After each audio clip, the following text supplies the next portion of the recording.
techies! Welcome back again to my YouTube channel, Tech. So, we're back again for another video. By the way, I would like to say thank you so much for your time for watching this video. And I apologize for the delay of my videos.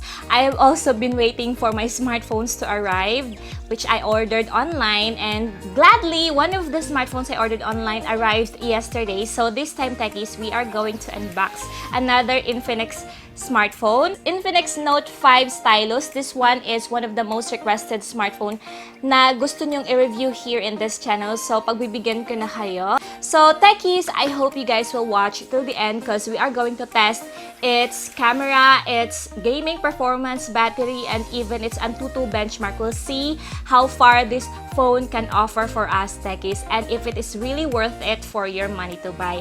So, without talking too much, techies, let's start.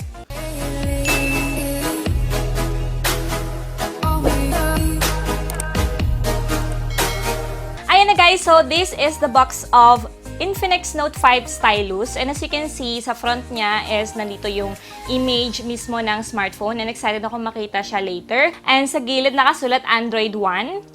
Ayan, so buksan na natin guys. As we open the box guys, makikita mo agad yung unit. And as usual, set aside mo na to see other accessories. Nandito yung warranty. Then, eto naman yung pin ejector. Ayan. So, as we open this, makikita na natin na meron tayong libreng tempered glass. And ito naman yung mga quick guide.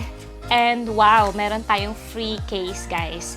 And so, inside of this box again, meron tayong wall adapter. As you can see, yung wall adapter niya, guys, is hindi siya yung normal na wall adapter, no? So, kailangan siya ng adapter din sa socket kung hindi tumatanggap yung socket niya ng ganitong round pin. And itong cable. So, yung cable niya, guys, is micro USB pa. Well, anyway, so yun lang. Wala siyang headset. So, that's okay. Now, ito na nga yung unit, guys. So, excited na tayong tingnan siya, no? Tanggalin na natin tong kanyang cover, no? And as you can see, guys, sa likod niya is napakaganda. And the one I have is actually color red. And as you can see, guys, napakaganda ng effect niya, no? May pa-silk effect din siya. And I like the metallic design. And as you can see, yung fingerprint scanner niya is kasama din sa kanyang camera. And meron din siyang LED light. And the logo, Infinix. So far, guys, maganda siya. Yes, premium naman din yung design niya sa likod. And let's see. Sa right side niya, guys, is where you can see the volume rockers and the power button. And sa left side is where the SIM card tray. And the upper part is nothing. And the lower part, makikita nyo ang stylus. So let's see. This stylus pen. And this is how it looks like. And maganda siya, in fairness. Ang cute niya. And ayan. So, ibalik na natin, no? And this time, you can see at the bottom, yung speaker niya, may mga light indicators din dito. Ayan, I think it's for the sensors. And then, a micro USB port. And the earphone jack and microphone as well. So, guys, excited na tayong alamin yung display niya since it is written sa box pa lang na meron siyang Full HD Plus screen display. So, let's see. Let's turn on this smartphone now. Ayun na guys, as we turn on the smartphone, as you can see, wow, maganda nga talaga siya. Okay, Full HD Plus na nga talaga siya. Well, I think the downside lang is yung bezels niya, guys. As you can see, from top to bottom, malalaki yung bezels niya. And hindi na siya yung latest design talaga na may notch design. Yung iba pa nga is wide na yung screen. Anyway, kung binibase naman natin sa price niya, is okay lang kasi 5,000 lang naman to. But then, yun na nga, may mga 6,000 plus din kasing smartphones ngayon na latest na yung design. Its original price, guys, is 8,999. And naka-sale siya, nag-drop yung price niya into 5,999 sa Shopee, guys. Anyway, ibibigay ko yung link na kung saan ko binili to para malaman nyo rin. Ayan, so napakamura na niya ngayon. So, sa design niya, guys, masasabi kong napaka-sulit na din. So, pag-uusapan natin later yung kanyang specifications at ano pa yung kaya niya i-offer sa atin.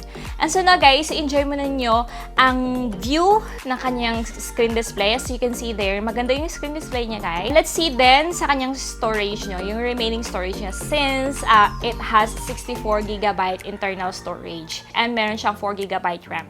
So, tingnan natin yung availability niya. And so far guys, malait lang naman yung nakuha sa kanyang storage. Malaki pa rin yung available niya. So, good. That's good. Ayan. So, guys, eto na nga yung unit, change ko yung screen display niya ng ganito, ng may stylus. Ayan. And anyway, tatry natin yung stylus later. So as you can see guys, yung screen display niya talaga is maganda. Para sa akin, nagagandahan ako kasi lutang na siya eh. Kahit ititilt mo siya ng pag ganito, makikita mo pa rin yung display. Yun yung maganda sa kanya. Although, hindi naman siya ganun talaga ka-latest yung design sa screen niya. Pero as in, ma-appreciate mo pa rin talaga yung display niya. Kahit ganito yung bezels niya guys.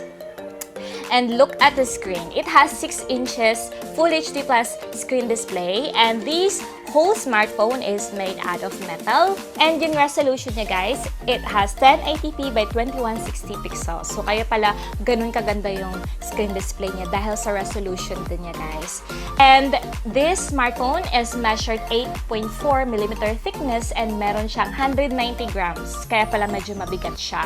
Yes, and okay naman yung grip niya sa hand, pero much better if you are going to put its case para safe talaga. Pagdating naman sa kanyang OS and other feature guys, this smartphone is Android 1 and Mediatek yung chipset niya and octa-core processor siya. And ayun, another thing is yung battery niya guys, kasi meron siyang 4,000 mAh battery capacity. And makikita nyo yung mga test ko, no? Tinest ko siya sa charging guys from 40%, chinarge ko siya for 30 minutes and naging 75% agad siya.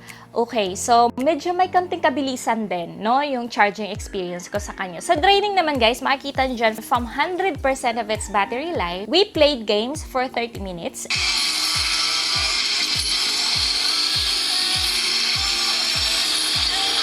And naging 92% siya. And then another 30 minutes playing ML is naging 86%. So for 1 hour of using this smartphone guys is yun, naging 86% siya from 100%. Okay na din. Okay, matagal-tagal na rin yun. 1 hour na yun, consistent of gaming. So okay at solid naman yung battery capacity niya. And now, sa kanyang heating guys, yun lang. May napansin ako sa heating niya guys kasi madali siyang uminit. Yun nga dahil metal siguro, kaya ganon. I tried to test its heating from 28 degrees is nag-increase siya to 35 degrees after playing Asphalt game. Ayun. Sa actual guys, mafe-feel mo talaga yung heating dito na part at saka dito sa harap. Lalo na kapag gumagamit ka ng camera. So, ayun, yun yung napansin ko lang sa kanya na medyo downside niya yung heating lang. And now, tinest ko naman yung camera niya. And by the way, this phone has 16MP front cam and the rear cam 16MP din. So, makikita nyo dyan yung mga sample shots ko. Sobrang ganda. Yes, masasabi kong napakaganda ng camera niya. Napaka-clear.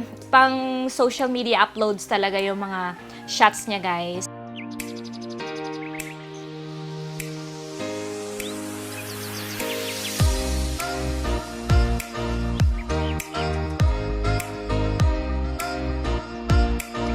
Gustuhan ko rin sa kanya guys is may mga filters din siya para pang Instagram mo. Ayan. So kung nagsawa ka na sa mga Instagram filters, may filter siya dito na magaganda din. And may blur effect siya sa front.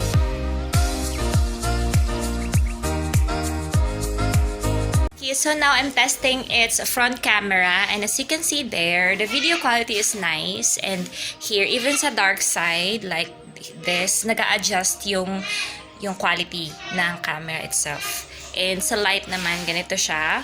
So far guys, so good naman yung video quality niya. Even yung audio na guys is clear naman. So lalabas tayo. Ayan, maganda pa din. Okay pa din yung quality niya guys. So far so good yung video quality niya. Yung camera is good. So comment nyo below kung ano yung comment niya. So guys, pagdating sa camera, okay ako. Sobrang okay ako sa front and rear cam niya. Wala akong masabi. Ayun. So sa gaming naman tayo, no? So this couldn't be complete without my gaming. Ayan. Sa Mobile Legends, I personally experienced minor lag sa high graphic setting. Kaya naman niya yung high graphic setting, guys. Yun nga lang is hindi na siya ganun ka-smooth, yung run ng game. Medyo may kaunting kabagalan na siya. Then, minor lags talaga. When I adjust it to like low setting, ayun, nag-improve yung performance niya. So, sa graphic setting na yan.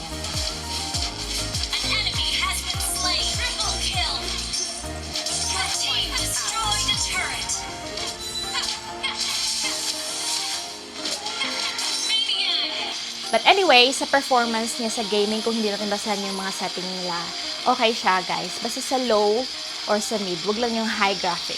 So, playable din naman siya, basta hindi lang dun sa mga high graphic settings. So, yun nga lang siya advisable dun sa mga heavy gamers out there. So, hindi ko siyang ma-recommend.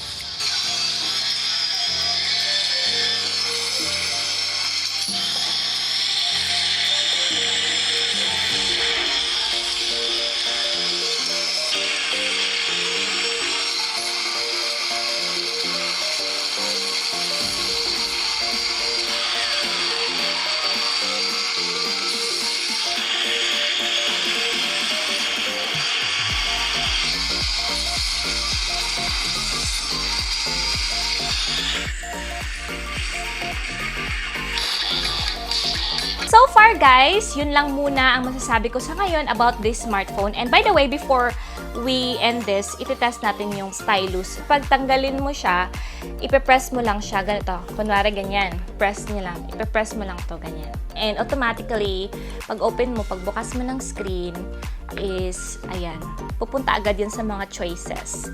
So, for example, if you are going to create a note, just like this, hashtag, ayun, please, ang hirap pag nakaharap sa inyo, guys.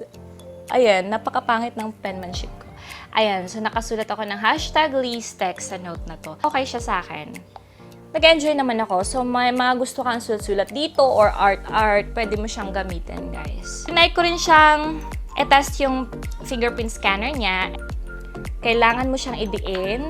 Ayan, para mas mabilis yung pag-scan ng finger mo. Ayan. Sometimes, ayan. So, ayun, kailangan talaga idiin mo yung finger mo, no, para mas mabilis yung pag-read niya ng fingerprint mo. So, ayun na nga. Sa comment ko naman sa smartphone na to, guys. Para sa akin, kasi nabili ko lang nga siya ng mura, sulit na. Pero kung babasehan natin yung original price niya, guys, hindi ko masasabing sulit siya. Kasi marami nang lumalabas ngayon na mas latest yung design at mas mura kung i-compare natin. Pero kung dahil binabaan naman nila yung price, masasabi ko na rin na sulit na siya. 'Di ba? May stylus na, may fingerprint, maganda, malaki yung storage niya, 64GB and 4GB RAM in fairness doon. And amazed ako sa camera niya, guys. Sobrang ganda ng camera niya din. Yun lang, I think the downside lang is may warm feeling kang mafe-feel talaga. And then yung, yung mga bezels niya and yung Android version niya. So yun lang muna sa ngayon yung mga downside na nakikita ko sa kanya. And I hope I can make week of using, something like that, para ma-share ko naman sa inyo. Sana makagawa ko.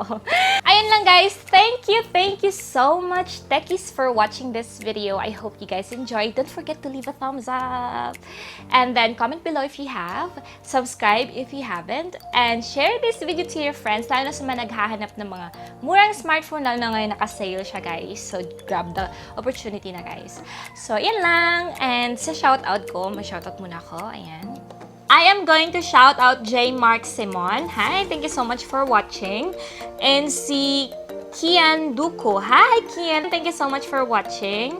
And si Armichel Lu Ropero. Hi, Armichel Lu Ropero. Thank you so much for watching. And si Rosel Garcia. Hi, Rosel. Thank you so much for watching. That's it, guys. Thank you so much all for watching this video. And I hope you guys learned something about this smartphone. So, again, that's it. And see you again till my next review. Bye, guys!